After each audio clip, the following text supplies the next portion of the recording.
This is going to be a different intro about today's episode because this was a different episode. It's a free-for-all Friday. It was me talking the whole time. I wiped my tears and my snots on my sleeve about 4 times. We talked about why. We talked about gratitude. We talked about my childhood, a little bit of my story with my father, and we talked about me being in alignment and clear and in integrity with how I show up in the world from this point forward in the best way possible. And I even recorded a diary entry on the podcast while talking to you. And so it's a really amazing episode based on how I feel right now. And I hope you enjoy it. I hope you like it. And I'm just grateful that you're here and listening. And so it's my heart on a sleeve. I'm a little nervous, but I posted it anyways. So I think it's time to cue the episode. Thank you. Enjoy. And I'll see you on the other side.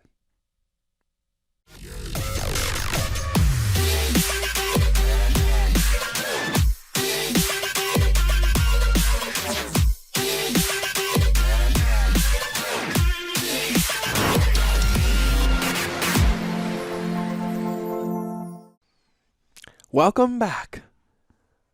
I think I got to figure out a new intro. I want to know, what should I say at the beginning of every episode? Like Peter McKinnon to YouTube, he does this thing like, "What's up, everybody?" And other people, I don't know, people do a lot of stuff, and I feel like I say things and I don't realize it, but I think I want a consistent intro to start the shows.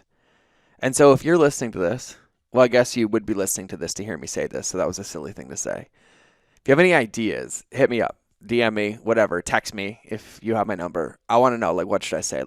Good morning, everybody, or welcome to another episode of The Pink Shoes, or what's up, or happy bacon. I actually want something consistent. I don't know why. I got a nickname the other day, and it's the first nickname that I've stuck. So here's a confession before I get into today's episode. The reason I'm telling you stories right now is because I'm nervous. I am nervous as shit. This is a free-for-all Friday. This is a Friday episode. This is one of the first Friday episodes without a guest, and this is the only Friday episode where I'm just sharing a diatribe from the top of my brain, and it's a really, really powerful one. It's about whys, business, meaning, growth, and hopefully it's inspiring and encouraging for you to keep going. And so I'm telling you stories right now because I'm a little nervous, and I cried before I hit record. And I was like, oh yeah, it's going to be one of those days. And so real quick, most of my life, I've never been nicknamed anything. Nobody ever really had nicknames for me. I always was jealous. I know so many people that have the coolest nicknames, and they were all given to them. And I didn't really have consistent friends as a kid. I was bullied a lot, beat up a lot. I had 1 or 2 really, really close friends and best friends that I loved to pieces, but they weren't kind of the nicknaming type. And then I was like, oh, when I go into the military, I'm going to get nicknamed.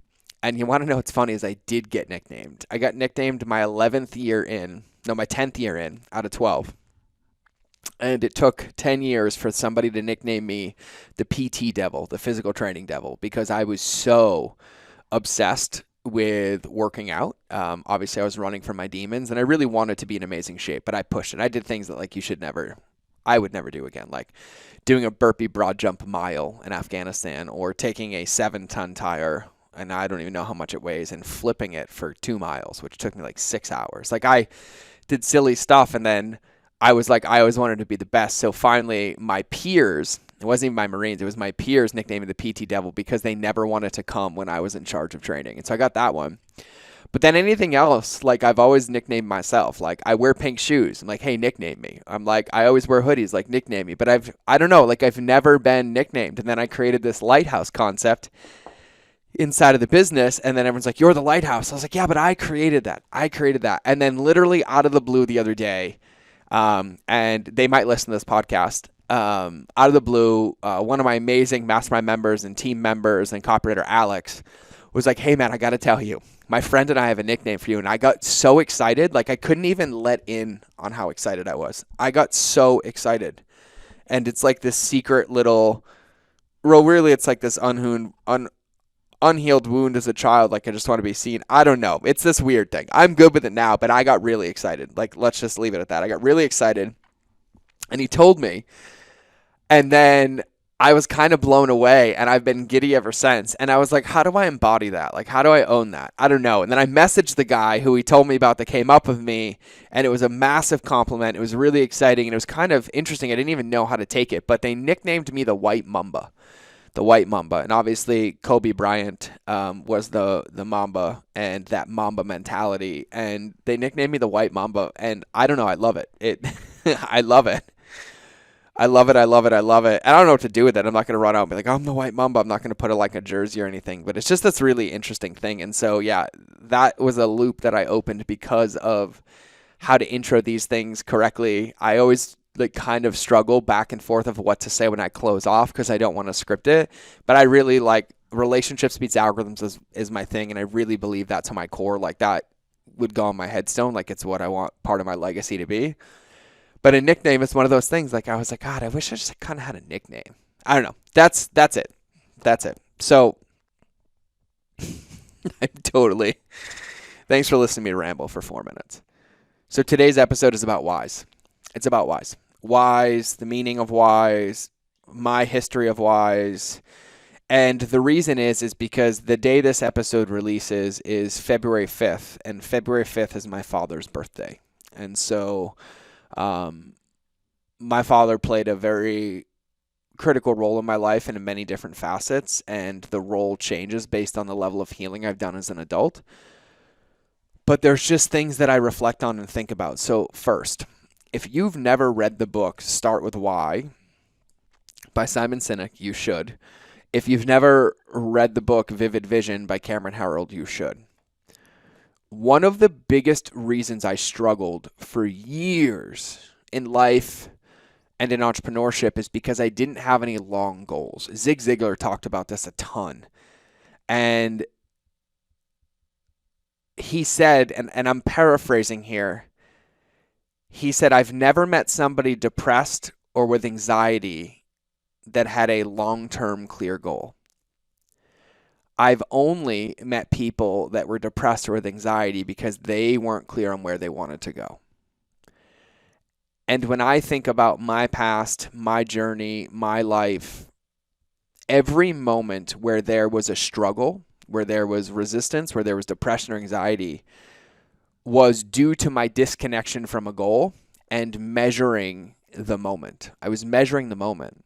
And I would say I struggled for 35 years to really accept who I was as a human. And I still struggle today. Like I had some tears this morning with my wife and a disagreement, and not because of my wife, but because of my insecurity. There's still a lot of work that I practice on myself with consistency of putting in the work of releasing codependent tendencies, releasing my insecurities, my constant need for validation. Basically all those things that I wanted as a child that I never got, that now I've created a world as an adult that I want to get, but then I do it at the detriment of other people. And then it makes me look dumb and insecure, and it makes other people feel like they don't matter and that they're not important, all because I have this little 3-year-old inside of my body that just wants to be seen. And here's what's beautiful about this is now what I've realized is that the moment I get clear on my sovereignty, on my world, on my vision, on where I want to go, and I'm clear on why I want to do it, that little boy feels loved because I'm loving myself. I'm like, look, you're building this. You're doing that. Go. And fill your tank and be there. And I've also realized that every moment that I've had a struggle or I've projected or I make condescending comments or I use sarcasm as a way to not authentically share my feelings is because I'm disconnected from my why. From my why. And so today is about whys. And I talk about whys all the time, and I talk about whys all the time because I want to surround myself with it, because I feel like I still have a lot of practice to embody it. And there's times that I feel like a walking incongruency because I do struggle with daily practices sometimes. I do struggle with getting really, really deep into my why. My why scares me. My why scares me. And so what I've noticed is that the most success in business, the most success in my relationships, the most success in my mindset has come from when I'm willingly plugged into my why. And when I willingly plug into my why, I feel safe knowing that I'm doing the work that I want to be doing and I'm building what I want to be building, and only I am responsible for doing that. And it's the moments I get disconnected from that why in business, in life, in relationships, in friendships, that little boy comes out unhealed and wounded, screaming for attention, and I'm actually creating the opposite vision of what I want by not being connected with my why. And so why are whys so important? For me, they're important because it's the unlimited fuel source, right? Like, we think about entrepreneurship, we think about business, we're doing things that haven't been done before. We're creating paths that haven't been paved before. We're clearing a road that's nobody's ever cleared before. We're driving through a mountain that everybody said was impassable. We're launching iPhones. We're going to the moon. We're doing these things. And in those things are guaranteed resistance. There's guaranteed roadblocks. There's guaranteed flat tires. Like, it's not of like, oh, I hope it doesn't happen. It's a matter of when, not if, right? And I have noticed that every time I've been hit with resistance or a roadblock, or even this year of almost losing it all during the world, or last year during the craziness of the world, the moment I plug into my why, I look at it as like a chapter in the book or just a fumble in the game, and I can play another play. But when I'm disconnected from my why, I look at it like it's the world ending, and I've taken it personally. And I'm like, lost that deal, lost X amount of dollars, lost that business, my world's ending, what am I doing? Oh my God, But the moment I can get grounded in my why, and I can look at it in a bigger picture, if I can look at it in the infinite game, right? That's the other book recommendation I'm going to make by Simon, is The Infinite Game. When I look at it in hey, this is a blip in a 10-year, 20-year, 30, 40-year game, and this is why I said I wanted to do what I'm doing. And the moment I can plug into, I said I wanted to do this for this reason. Is this a part of the game to achieve this vision in this infinite game? And the answer is yes. It always grounds me and brings me back to center and brings me back to focus. And for me, it's like the keel. Like, if you have a sailboat, there's a really deep keel that keeps the boat from flipping over. It goes deep in the water. And the bigger the boat, the bigger the keel, and it holds it constant. Its ability to use wind as a tool and a propellant instead of wind as the thing that flips the boat over is the keel. It's that rudder that's deep, deep, deep down that's holding it there, and it's turning resistance into a tool. And in my opinion, whys turn resistance into a tool. They turn resistance and what could be seen as shortcomings or challenges or failures into possibilities and momentum and positive things based on the depth of your rudder, or in this case, your why. And so for me, when I look back at when business started to get really easy when I was really, really clear on why I was doing what I was doing, and I would check in with it daily. And so whys have played a very critical part in my life. And they've played a part in my life and a lot of lives of other people around me, like personal development trainings I've done, men's work, couples work, embodiment work, meditation practices, plant medicine work. Like, there are so many modalities of like the things that we look out to every day and that we practice every day that are all rooted in this deep meaning of why and unattached to the outcome. And in that moment is when the outcome is created, because we are aligned and aligned and aligned and aligned. And so for me, the importance of today, when this episode drops, is there's a lot of healing still. There's a lot of reparenting. There's a lot of practice. And I got emotional a couple minutes ago. And it's great that I got emotional. I realized that there's a lot of times I talk about the game because I'm afraid to play the game.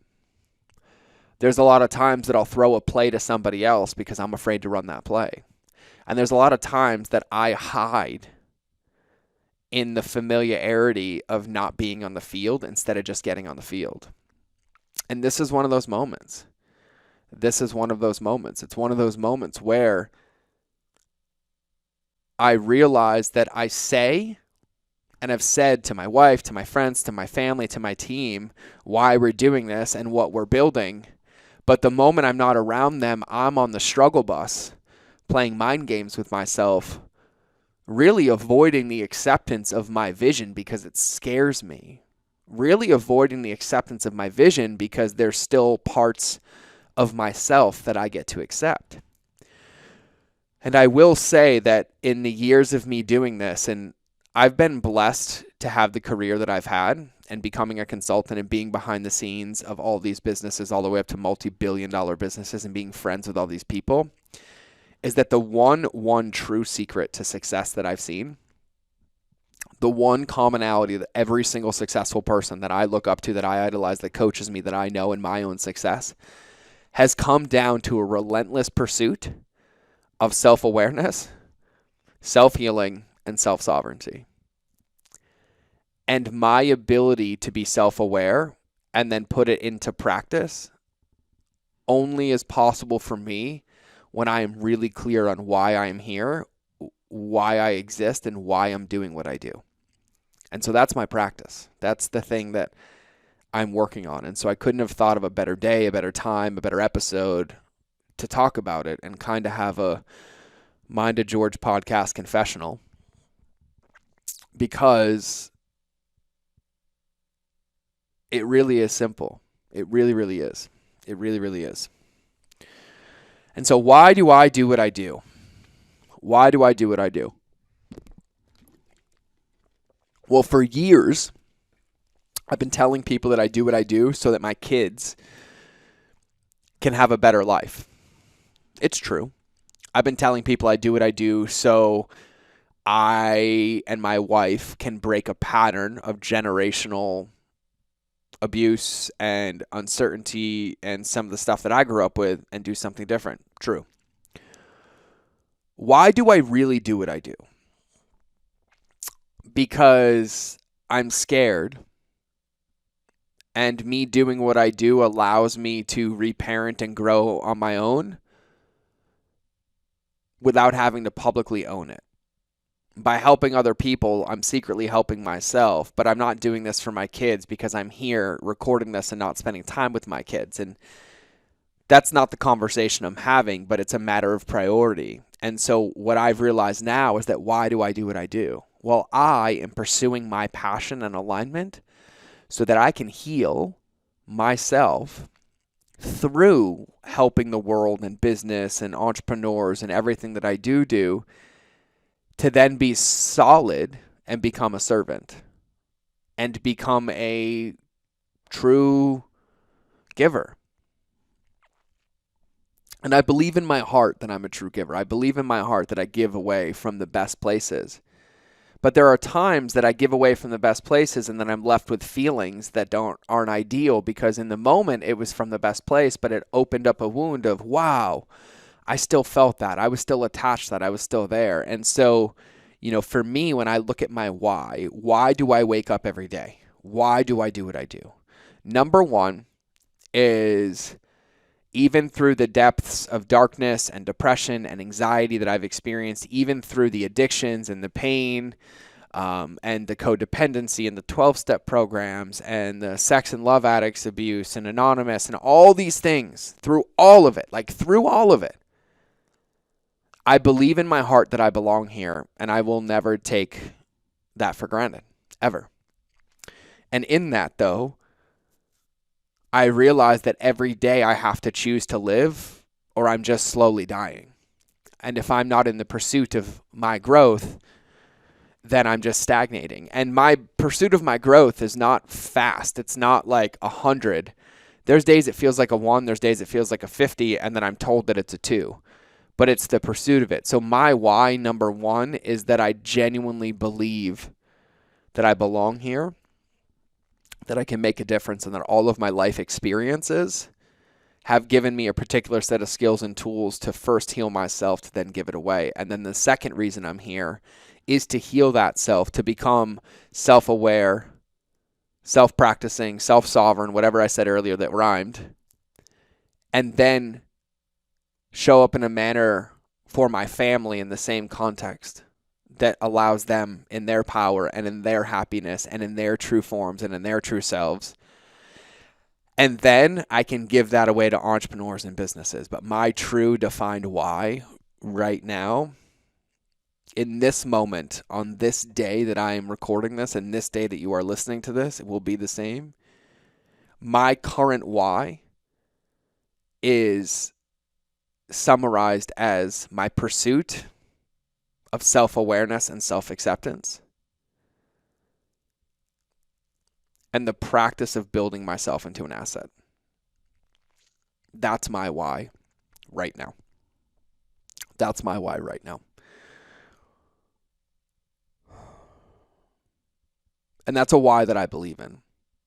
That's a why that I can stand behind. That's a why that when things get bad or business gets tough or feedback gets hard, that I'm still willing to lace up my shoes and get back on the field. And that's the point of a why.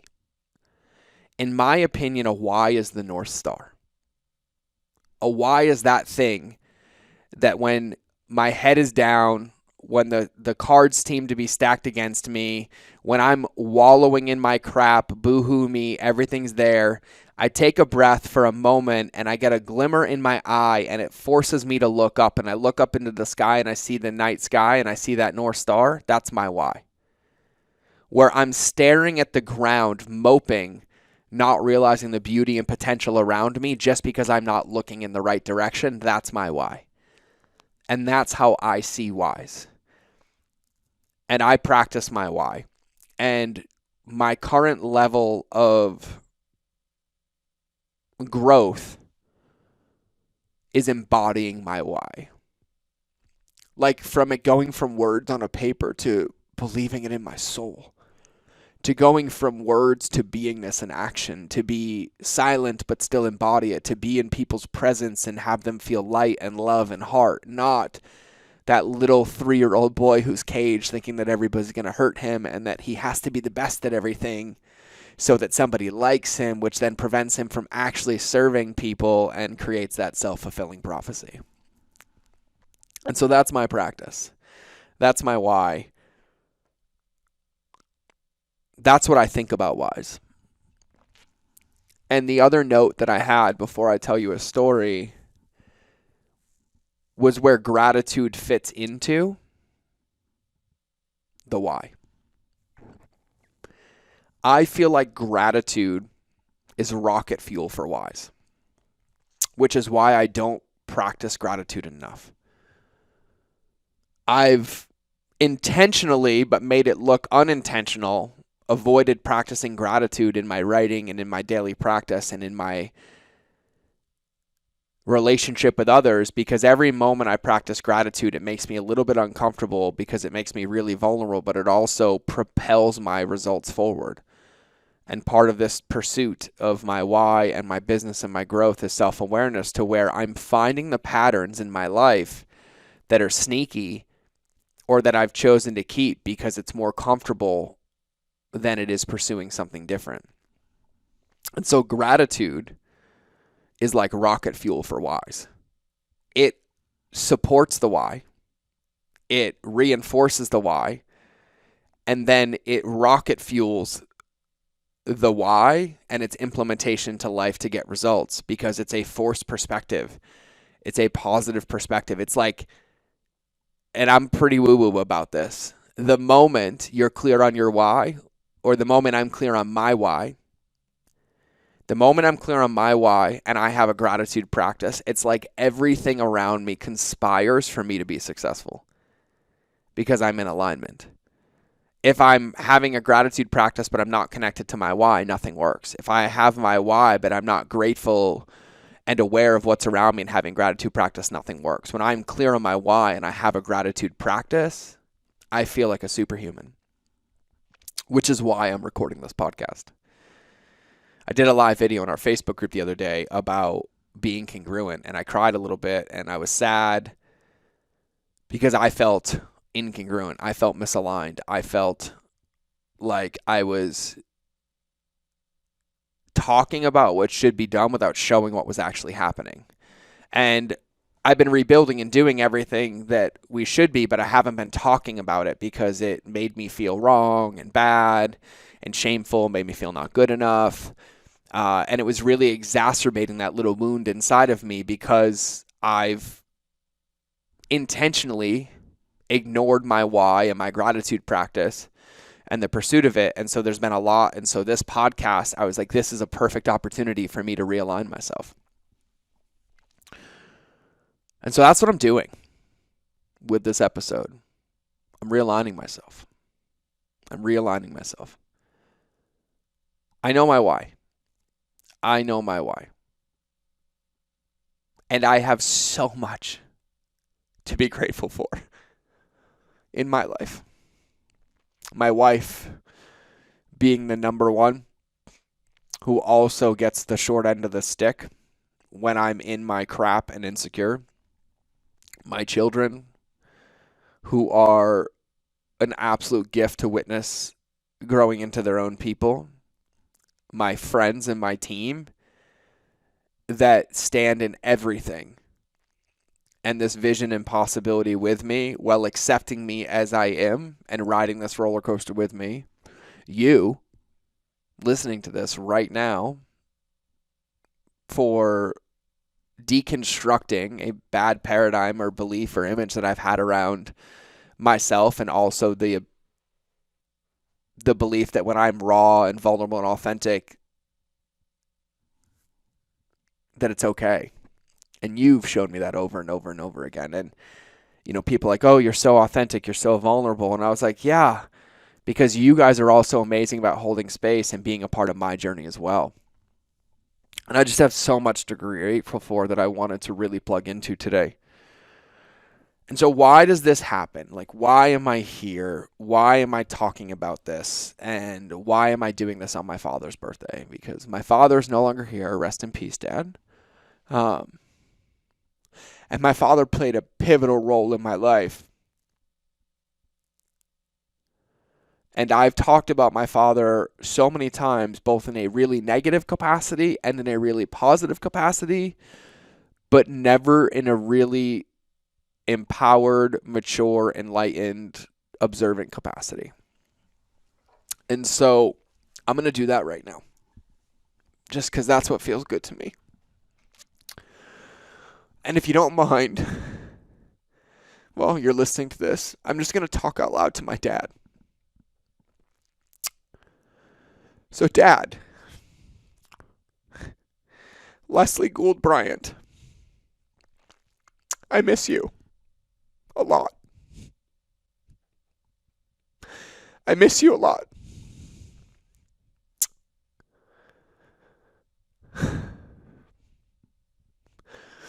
I missed you a lot when I was a kid.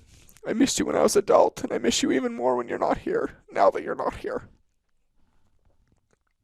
And I know that life wasn't easy when I was a kid. I know how hard you worked. I know how much you sacrificed for our family, and I also know how many demons that you had and you didn't have the support to face. I know how proud you were of me, even though I pretended like I didn't. I knew how much you loved and cared about me, even though I told people that you didn't. I used our childhood as a convenient excuse to still feel broken. Well, I know in my body and my brain and my heart that you gave me every tool needed to be the best version of me, and gave me tools that I didn't think you could give me given the demons that you had, and you are a rock star for doing that. I pushed you away when you wanted to be close because I didn't know how to share my feelings. I pushed you away when you were leaning in to grow because I was fighting my own demons and wasn't ready to beat them.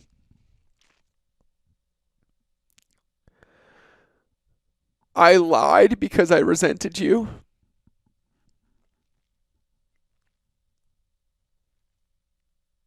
And then the moment I was away from you, I missed you greatly and just wanted you to love me and me to love you and it to all be good. And this pattern still plays out in my life today. Because this is a wound that I haven't healed yet. And so I'm doing it right now in the place that scares me the most to do it.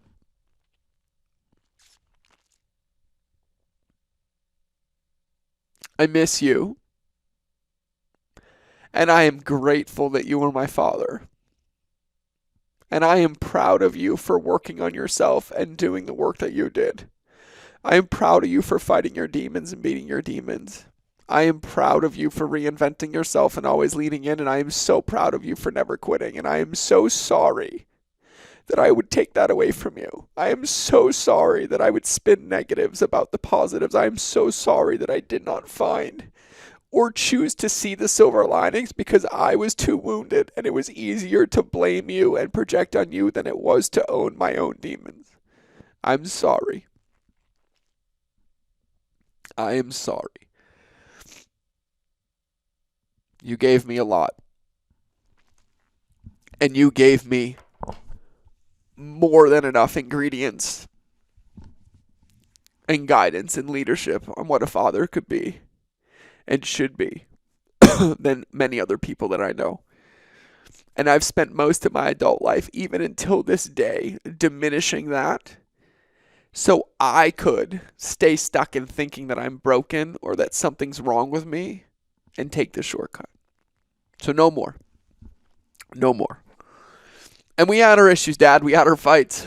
we had our blows. We had our growth. And I resented you because I am you.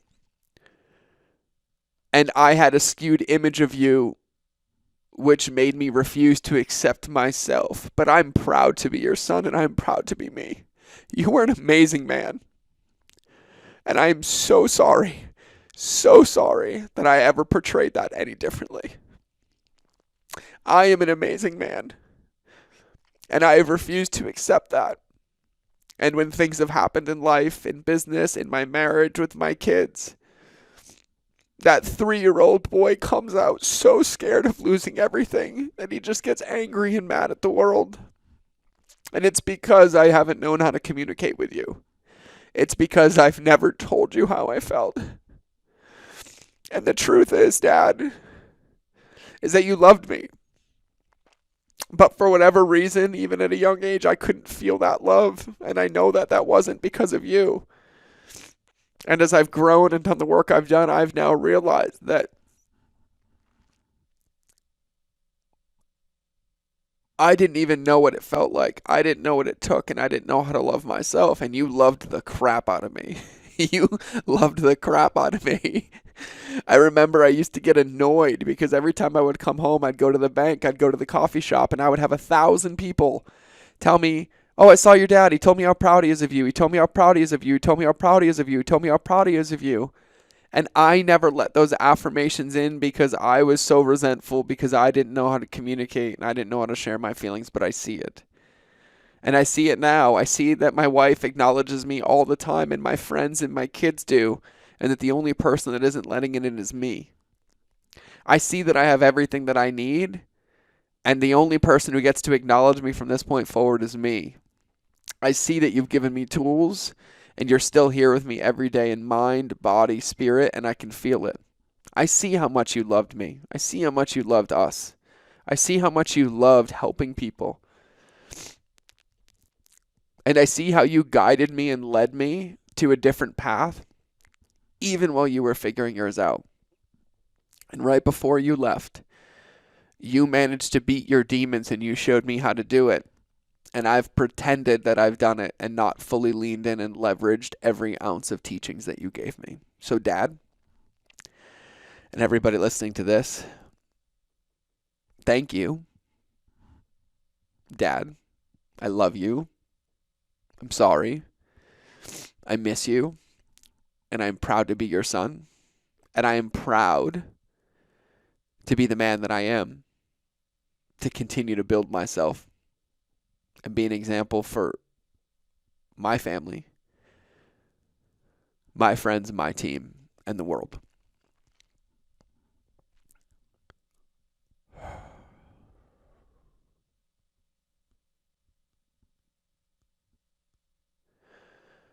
Yeah.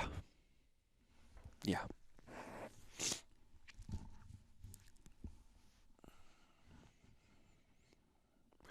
So my father and I had a very tumultuous relationship as a child because my parents did not get along. They fought. There was a lot of abuse around. And I would conveniently pick which parent to blame based on whichever one I was the least mad at or most mad at. And yes, my brother's needs weren't necessarily met. There was a lot of stuff, but there was also a lot of good. I always had a roof over my head. There was always food. There was a lot of stuff that was there. And I had this really strong, defiant personality as a kid because I saw other people's lives and I got jealous. And then I would take that out on my parents and I would conveniently forget the good things and only remember the bad things. And that's a pattern that's come into my adulthood. Focusing on the negative instead of finding the positive, being in the positive and trying to find a negative out. Always having to have an answer, always having to have a response, always having to be the one talking, always having to be the one getting the spotlight. Things that I've worked on and worked through that I'm still presencing to this day. And I see all the patterns of my entire life back to my childhood, and I see the awarenesses and the distinctions and the things that get to shift it. And I'm happy right now. Like, I have no idea why I did this podcast. I feel really cool right now. I feel really weird. I feel like everybody ended the episode and I feel like everybody's still listening to the episode. And then I feel like I don't care what happened with the episode because I said what I had to say and felt good saying what I needed to say and wanted to say.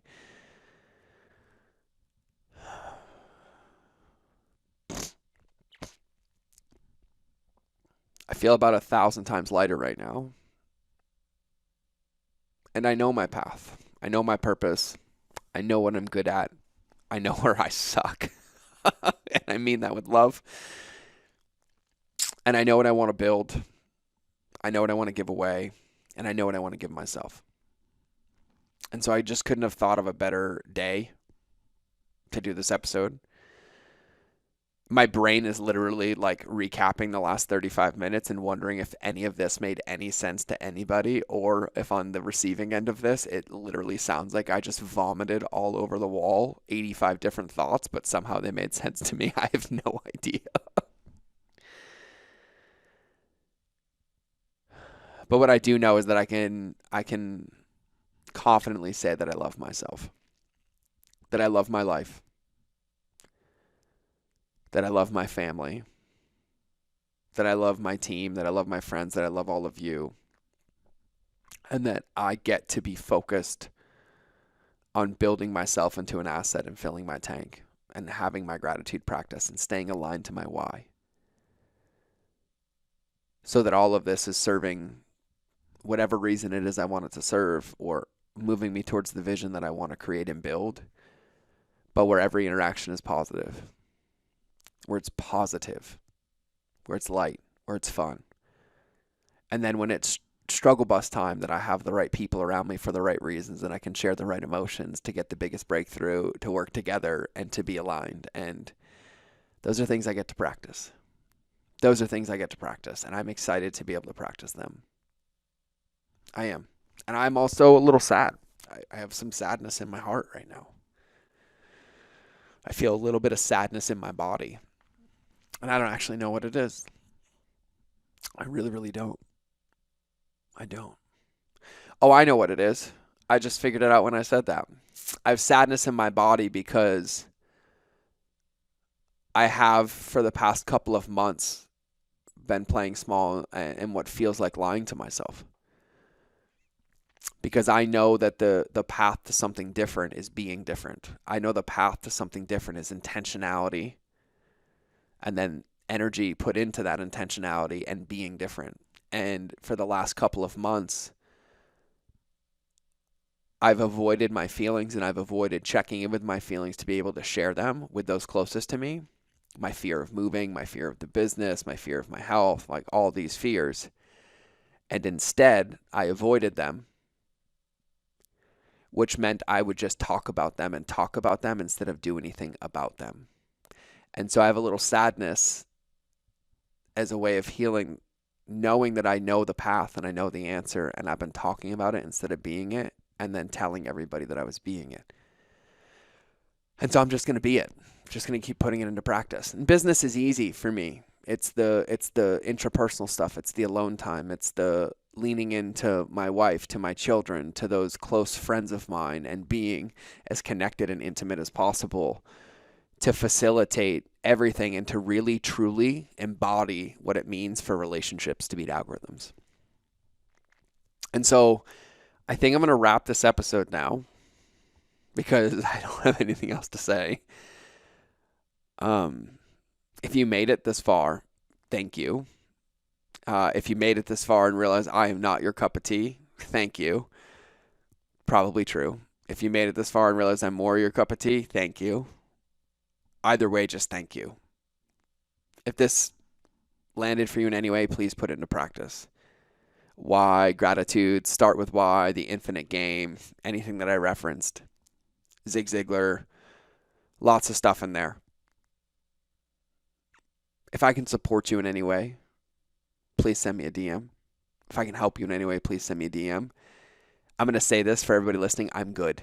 I'm beyond good. I have everything I need. I have everyone that I need. I don't need anything. Somehow today's episode just turned into a diary entry. And it was one that I just publicly recorded. And I'm okay with that. And I feel like that's the path I had to take today. But wise. Wise, wise, wise, wise, wise. What's your why? How can you stay aligned to your why? How can you use gratitude to amplify and accelerate your why? And how can all of us continue to support each other in being in our whys and having the difference and being the difference that we get to be?